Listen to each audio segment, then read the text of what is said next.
Hallo julle, hier's ek weer. Maar hoekom is ek hier? Wat is my rede? Wat is my purpose, soos die mense in Engels sal sê?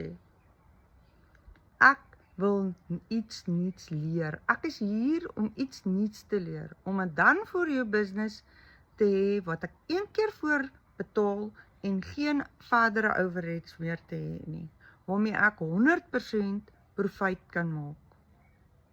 Ja, julle hoor my reg, 100% profijt.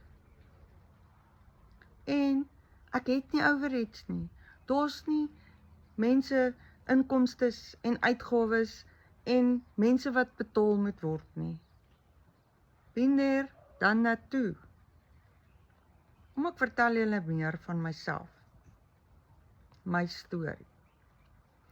Ek is 'n geskeide ma.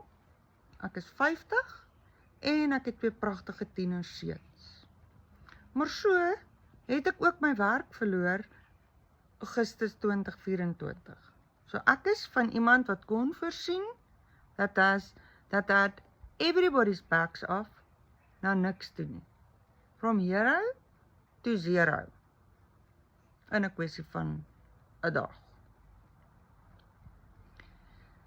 Ek het honderde CV's uitgestuur, ek het vir baie onderhoude gegaan en niks van dit was suksesvol nie.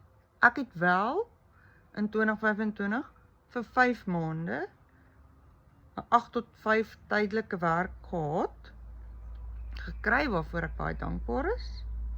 Maar ek het aanhou bid en ek het aanhou glo en ek het aanhou vir die Here gesê, Vader, U wil nie myne nie. Ek lê hierdie by U voete neer.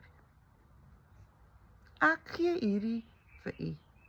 U sal vir my die regte deur oopmaak.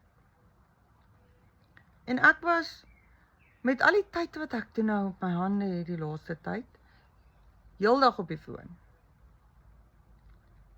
Geskrol tot dat ek die Legacy Builder Done For You besigheid ontdek het.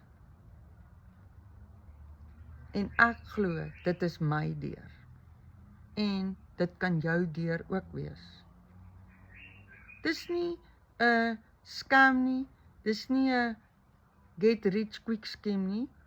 Ja, ons moet werk, maar ek wil werk. Ek wil nie nou al ophou werk nie, ek wil werk. Maar ek wil ten minste ordentlike salaris verdien.